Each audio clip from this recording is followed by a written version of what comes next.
This is Evangelist Henry Walker. Thank you for tuning into the podcast.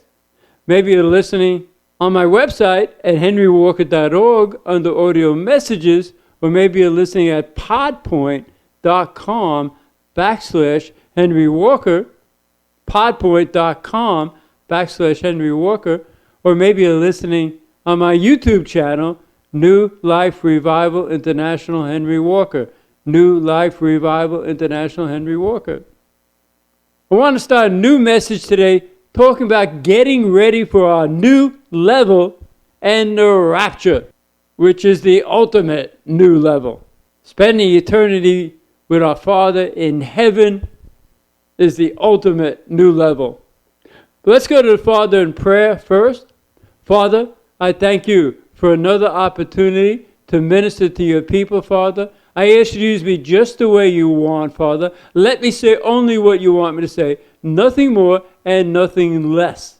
Help people to open up their spirits, Father, and not only receive the word, but study the word for themselves. And Father, we give you all the praise and the honor, Father, in the mighty name of Yeshua, by the blood of Yeshua. Let's go to 1 Samuel chapter 16. Again, talking about going to a new level and also the rapture. In 1 Samuel 16, 1 Samuel is right after Joshua judges Ruth. We can read in 1 Samuel 16 how Samuel was sent to Jesse's house. And Jesse had 8 sons. And Yahweh told Samuel that he was going to anoint the king, and that the king would be one of Jesse's sons. When Samuel saw Eliab, Samuel said, well, he must be the one. But in verse 7, then Yahweh said unto Samuel, look not on his countenance or on the height of his stature, because I have refused him. For Yahweh seeth not as man seeth, for man looketh on the outward appearance, but Yahweh looketh on the heart. And all the other sons passed by Samuel. Then Samuel said, do you have another son? He said, I have my youngest son. He's out there watching the sheep. And Samuel said, get him. We're not going to sit down and eat until he comes. In verse 12, and he sent and brought him in. Now he is ruddy and withal of a beautiful countenance and goodly to look to. And Yahweh said, arise, anoint him, for this is he. Then Samuel took the horn of oil and anointed him in the midst of his brothers. And the Spirit of Yahweh came upon David from that day forward. So Samuel rose up and went to Ramah. So we're going to see how David was brought to a new level by the Father, and he was prepared by Yahweh, and he fit right into that new level, that promotion. There's that one event that springboarded him into his purpose, his destiny, his new level that he was prepared by the Father for. In 1 Samuel 17 is where the Philistines and the Israelites were facing each other. In verse 3, and the Philistines stood on a mountain on one side, and Israel stood on a mountain on the other side, and there was a valley between them. And the Philistines had a champion named Goliath. His height was 6 cubits and a span in verse 4. In verse 5, he had a helmet of brass upon his head, and his arm with a coat of mail, and the weight of the coat was 5,000 shekels of silver. Numbers in the word are so very, very important. The number 6 stands for a man. Number 5 is redemption, salvation.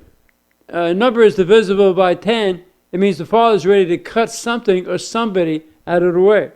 In verse 6, he had greaves of brass upon his legs and a target of brass between his shoulders. He was a target for the Father through David. Whatever's coming against you, the Father will fight for you, and he'll eliminate that Goliath out of the way. I don't say he's going to kill that person, but he's going to eliminate that person, that situation out of your way. Maybe in Jericho, but the Father is going to cause that situation to fall. You wouldn't have to step over to be like it never was. That's a word for somebody out there. Whatever's blocking you at Jericho, he's going to bring it right down flat. Say, where did it go? It's like somebody be having a problem on their job on Friday, and the boss says, well, meet me after 5 o'clock, and we'll talk it over. And so the person talks to the boss. On Monday, that person who came against the other person is gone. Father just eliminated that problem. That's why the Sabbath is so important. Friday 6 p.m. to Saturday 6 p.m. a very important time where the Father draws us into His presence. Remember, the day runs from 6 p.m. to 6 p.m. And it's that period of time we get ready for the beginning of the week, which is on Saturday at 6 p.m. I have a message on my website, Sabbath versus Sunday. Yeshua said in the last days, pray that your flight is not in the winter or on the Sabbath. Sabbath is never done away with. Isaiah 66 verse 23. Isaiah said, from one Sabbath to another Sabbath, they're going to come to worship the King in Jerusalem during that 1,000-year millennium period. Paul preached to the Jews on the Sabbath in Acts 13. Later on, the Gentiles said, preach to us the next Sabbath, Paul. And he did, and the whole city came out. All the Gentiles came out. The Sabbath is the fourth commandment written with the finger of the Father. The same finger that wrote the sins of the people that wanted to stone the woman taken in adultery is the same finger that wrote on the wall with Belshazzar, Mene, Mene, Tekel, Upharsin. It's the only finger that the Father has, and that's Yeshua's. Isaiah 53 calls him the arm of Yahweh. Yeshua is the arm of Yahweh, the only arm he has. It's that one on the throne. It's the Father in Yeshua, Revelation 4:2. We're going to see the Father throughout eternity in the face of Yeshua. In verse 12, now David was the son of the Ephraite of Bethlehem. Judah, whose name was Jesse, he had 8 sons. So number 8 is a new beginning. So here the Father is saying that number 6, this is a man coming against me and my people. He's a target. Number 5, I'm going to save my people. I'm going to cut him off. And then number 8, I'm going to give my people a new beginning. Verse 13, and the 3 eldest sons of Jesse went and followed Saul to the battle. So 3 is the number of the Father, the one who is and was and is to come. 3 manifestations of the Father too, the number 3. In verse 16, and the Philistine drew near morning and evening and presented himself 40 days. Again, divisible by 10. He's ready to cut this Goliath off. Verse 17, and Jesse said to David, his son, take now for thy brethren an ephah of this parched corn and these 10 loaves and run to the camp to the brethren. And he took 10 cheeses too. Again, 10 is the number of cutting off. Father's ready to cut something or somebody off. So here again you have the number 6. The Father saying through the numbers that, hey, this is a man coming against me and my people. Number 5, I'm going to redeem, save my people. He's a target for me. He's just a man, that's for sure. Number 8, I'm going to give my people a new beginning. Number 3, it's me who's going to do it.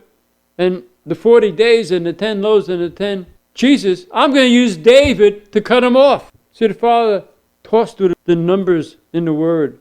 But here's David getting into his new level. See, his preparation was watching those sheep for his father. The father's sheep are being attacked. Remember, later on, David talked about a situation where a lion and a bear came against his sheep. With the power of Yahweh, he killed that lion and the bear with his own hands. So he's prepared to defend and win for the sheep here. The sheep of Yahweh's people, Israel. Matter of fact, in that killing the lion and the bear, one of them he thought was dead rose up again, and he had to make sure he was dead. That carried later on with Goliath. He wanted to make sure Goliath was dead. He chopped off his head after he hit him with the stone. But David had to get through some things to get to his new level. Eliab, his brother, said, what are you doing here? Why don't you go back to your sheep? And David said, isn't there a common cause? Aren't we all working together in this? All David wanted to know is, tell me again what's going to be done to the man that kills this uncircumcised giant, Philistine. They said, the man who kills Goliath will be enriched with great riches and will give him his daughter and make his father's house free in Israel. See, David was doing this because Yahweh sent him. But he wanted the rewards too. That'd be great. And that encouraged him too. That the Father sent him to this new level to bless him and his family and all of Israel. And then Saul said, hey, how can you fight this champion? He was a warrior from his youth, and you are a youth. He told him to start with the lion and the bear. Saying the same Yahweh that delivered me out of the hand of the lion and the bear, he will deliver me out of the hand of this Philistine. And Saul said, go, and Yahweh be with you. He wanted to give David his armor. He said, no, I don't need your armor. He's going alone. Sometimes the best thing is just go it alone. You and the Father. My wife and I, we ministered so much in the Bahamas, the Caribbean, Africa, different parts of the United States. And we were ordained under a certain ministry. But the Father told us to get out of that ministry. That was our covering, but it wasn't the covering that the Father wanted. And we just went out with him being our covering, the Father. And the Father used us to bless thousands and thousands of people, and he still does. I'm not saying there's anything wrong with having an organization cover you. Just make sure that there's no holes in that cover. We still reach so many people with this podcast, too, besides ministry in person. As a matter of fact, we have a program to feed the poor in Nassau, the Bahamas. If any of you ever want to help us in that endeavor, you can just donate by going to henrywalker.org and clicking on the donate button, or podpoint.com/Henry Walker and hitting on the donate button. Everything is tax deductible. We're a 501c3. And it's like we're following in the footsteps of Yeshua by giving food to the poor. But it's important just to go where the Father sends you. He's your covering. If he provides a great covering, a sanctified covering, that's great. But if not, just walk with him. That's the best covering. So this was David's new level. And he was equipped for this new level. He didn't want anything to do with Saul's covering, his armor. He knew the Father was covering him. He took 5 smooth stones out of the brook. Most of you know the story. In verse 41, and the Philistine came on and drew near unto David, and a man that bare a shield went before him. And when the Philistine looked about and saw David, he disdained him, for he was but a youth, and ruddy, and of a fair countenance. And the Philistine said unto David, Am I a dog that thou comest to me with staves? And the Philistine cursed David. In verse 44, and the Philistine said to David, Come unto me, and I will give your flesh unto the fowls of the air, and to the beasts of the field. Verse 45. See, you can answer back your enemies by using the word and the faith in your Father backing you up. Verse 45. Then said David to the Philistine, Thou comest to me with a sword, and with a spear, and with a shield. But I come to you in the name of Yahweh of hosts, the Elohim of the armies of Israel, whom thou hast defied. David is so powerful, and he's so equipped for this new level. So this new level has a relationship to the rapture, that the Father is putting us on a new level, new anointing, new power, new boldness, new manifestations of his power to reach more people to go to the door of the rapture.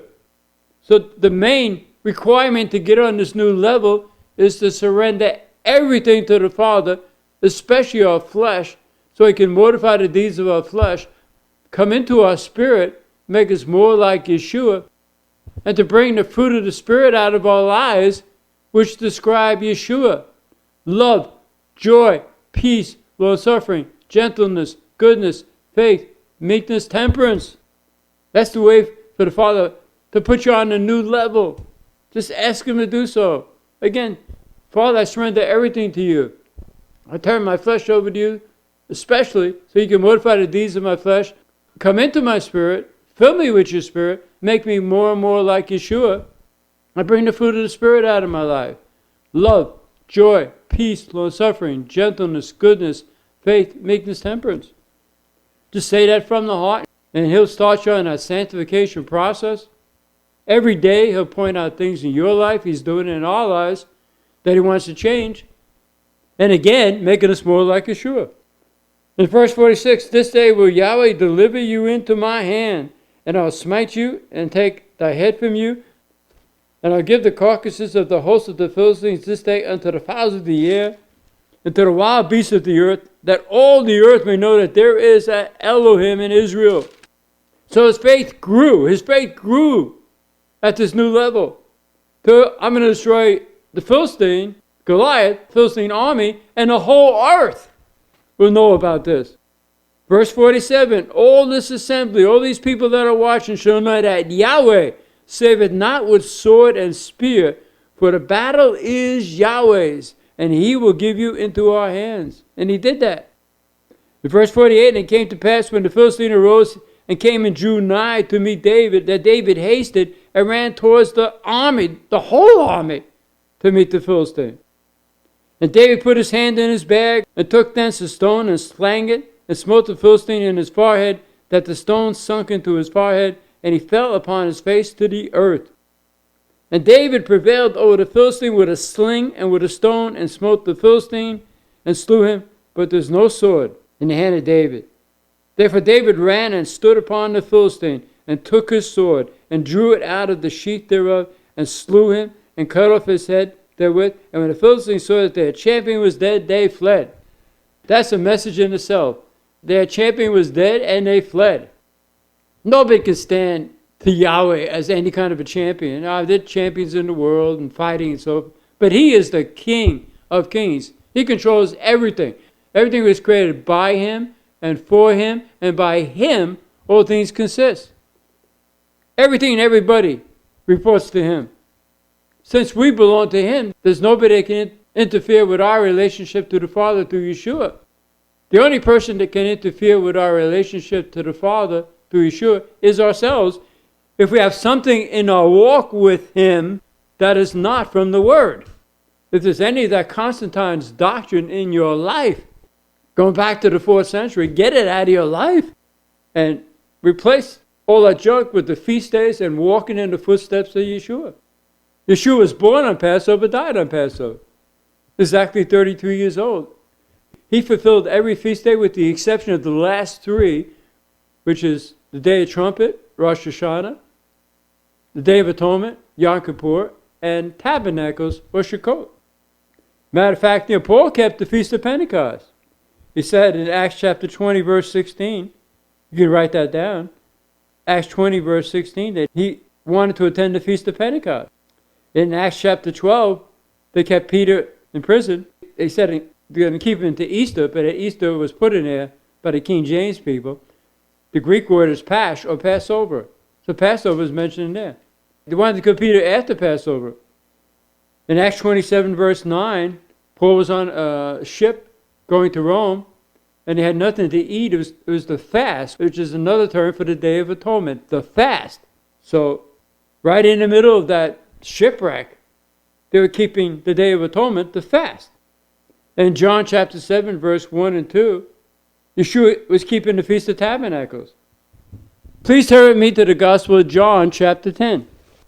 I want to talk about the Feast of Dedication, or Hanukkah, which sounds so Jewish, but Yeshua kept it.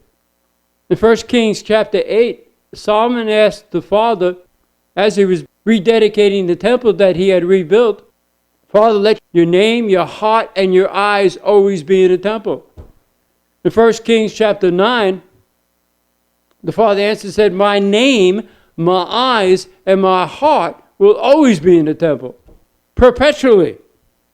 So that's what Hanukkah is about, the Feast of Dedication, Solomon dedicating the temple to the Father. See, the Jewish people celebrate Hanukkah, the Feast of Dedication, and the kids get gifts 8 days. It's around the month of December. So you can see how the Father has his feast days, and the world wants to put in their pagan holidays to try to take people's attention away from the feast days. Remember, Yeshua was born on Passover, died on Passover. He was exactly 33 years old. He fulfilled every feast day with the exception of the last 3.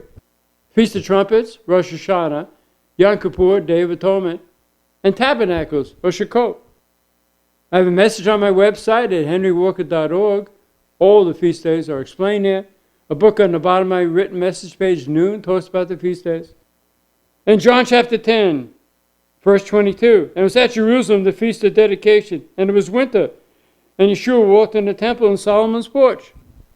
So here's the Father's eyes, name, and heart coming into the temple. Yeshua is the arm of the Father, Isaiah 53:1. He's the only arm that the Father has. And they said, tell us if you be the Messiah. Verse 25, Yeshua answered them, I told you, and you believe not. The works that I do in my Father's name, they bear witness of me. But you're not of my sheep. Verse 27, my sheep hear my voice, and I know them, and they follow me, and nobody can pluck them out of my hand. Nobody can pluck them out of my Father's hand. I and my Father are one. And that really got him angry. In verse 37, if I do not the works of my Father, Yeshua said, believe me not. But if I do, though you believe not me, believe the works, that you may know and believe that the Father is in me and I in him. It's like an iceberg is in the middle of the ocean. So the ocean's in the iceberg, and the iceberg's in the ocean. The iceberg gives a form to the ocean. The Father, who's invisible, was manifested in the flesh. 1 Timothy 3:16. Stay where you are. The Father was manifested in the flesh, justified in the Spirit. How? When the Father said, "This is my Son in whom I'm well pleased." Seen of angels after he was tempted 40 days. Angels came and ministered to him. Preach unto the Gentiles. Paul, Peter, others preach to the Gentiles. They preach Yeshua. Believed on in the world. Receive up into heaven when he ascended from the Mount of Olives. So important that you see the Father is calling us to a new level. And it's important to go back to our Jewishness in Yeshua and learn more about it. Remember we talked in the last podcast how in the last days the Father wants the Jews to learn about Yeshua and recognize him as their Messiah, for the Gentiles to learn more about the Yeshua roots in Yeshua and become that one stick. No line of demarcation, no line of separation. That's exactly what the world system is trying to do, is trying to divide people according to race, color. But you have to stand against it and pray against it. With so many things happening in the world, it's important to draw closer to the Father. Pray for the children. As I mentioned, there's crazy people trying to teach children crazy things. Parents need to talk to their children about what they learned at school and take a stand if necessary, a peaceful stand, and show up at the school board if they're teaching something that's against the word, and stand strong. It's important during these days to draw closer to the Father as he draws us. Don't watch the mainstream news. They're not telling you the truth. They're telling you what they want you to hear. Don't listen to some of these mainstream ministries that talk about name it, claim it, blab it, grab it, prosperity without the soul prospering. It's important who you hear, who you allow to speak into your spirit. Let's go to the book of Joshua, chapter 1. It's after the death of Moses. The Father said to Joshua in chapter 1, verse 9, "Have not I commanded you, be strong and of good courage. Be not afraid, neither be thou dismayed, for Yahweh your Elohim is with you wherever you go." And the people said the same thing. Only be strong and of good courage. That's what he's telling us today. I'm bringing it to a new level. Be strong and of good courage. And as you know, the Father gave him instructions around Jericho, what to do. He followed those instructions. That's his new level, to lead his people into the promised land. The first obstacle was Jericho. We're going to get back to Joshua in just a second, but I want to remind you, every podcast I pray for the babies in the womb. This is a pro-life ministry. We believe that life begins at conception. The Father is the agent of conception. Here's some facts I want to mention to you again, that the baby's heart begins to beat at around 18 days, and around 4 months the baby's heart is pumping about 25 quarts of blood per day. And most scientists believe that life begins at conception, and the College of Pediatrics believes that life begins at conception. So we want to pray for the babies in the womb. Father, I ask you to touch the babies in the womb, bring them to a full birth, Father, and we give you all the praise and the honor, Father, in the mighty name of Yeshua, by the blood of Yeshua. And if any of you out there had an abortion, repent, ask the Father to forgive you, and go on and follow him. Back in the book of Joshua, as we're talking about a new level, in Joshua chapter 10, 5 kings, their armies came against Gibeon, and Joshua was obligated to defend Gibeon. But Father told him, I want you to kill everything of the enemy, all their animals, don't let anything remain. They said in verse 8, Joshua 10, and Yahweh said unto Joshua, fear them not, for I have delivered them into your hand. There shall not a man of them stand before you. Verse 10, and Yahweh discomfited them before Israel, and slew them with a great slaughter at Gibeon, and chased them along the way that goeth up to Bethoron, and smote them to Azekah and at the Makkedah. See, the Father is fighting with you at this new level. Don't let anything make you turn back. Go to that new level. If he's stirring you up, go to that new level because he wants to use you more. He wants to bless you more. He wants to show more of his word to you, the depth of his word, so he can use you in these last days to help those people that we've ordained before the foundation of the world to help. In verse 11, it came to pass as they fled from before Israel and were going down to Bethoron, that Yahweh cast down great stones from heaven upon them unto Asakah, and they died. They were more which died with hailstones than they whom the children of Israel slew with the sword. And Joshua spoke to the sun to stand still and the moon. In verse 13, and the sun stood still and the moon stayed until the people had avenged themselves upon their enemies. Is not this written in the book of Joshua? So the sun stood still in the midst of heaven and hasted not to go down about a whole day. The battle is his. We just got to show up and he'll show out for us and prepare a table for us right in the midst of our enemies. Show our enemies what he can do with one person who's sold out to him. Be that person. I want to be that person. It says about a whole day. So that's part of a day when the sun stood still and the moon stood still. The other part of the day was Hezekiah. He wanted the sundial to go back 10 degrees. And scientists have said that the earth has lost one day. And because of this would happen with Joshua, also with Hezekiah, with the sundial going back 10 degrees. See, the Father's going to move for us in tremendous, tremendous ways. You can't even put a word on it. He's going to move for us so powerfully. Just show up. The new level is going to help us to reach more people to go into rapture. So there's a relationship with the new level that he's bringing us to and the rapture. Any baggage that you have in your life, let him take it away. Anything that could interfere with your relationship to the Father through Yeshua, as I mentioned, let him get rid of it. It doesn't matter if the majority believes it. It's not in the Word. Get rid of it because the road to hell is wide and many are found on it. The road to heaven is straight and narrow and few are found on it. So these 5 armies, Yahweh used Joshua to defeat them. In verse 40 of chapter 10 as we close, so Joshua smote all the country of the hills and of the south and of the vale and of the springs and all their kings. He left nothing remaining, but utterly destroyed all that breathed, as Yahweh Elohim of Israel commanded. Remember, as I mentioned on some previous podcasts, if your flesh is giving you any worry thoughts, any anxious thoughts, any impure thoughts, just say out loud, say, Yeshua, I thank you for the crown of thorns around your head. That means my mind is protected by your blood. I only think your thoughts. And any of these thoughts is given to the Father.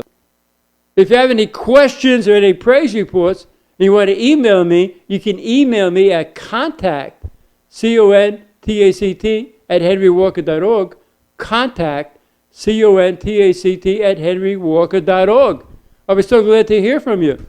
And if you enjoy these podcasts, tell other people about these podcasts, share, subscribe, hit the like button, and remember to next time.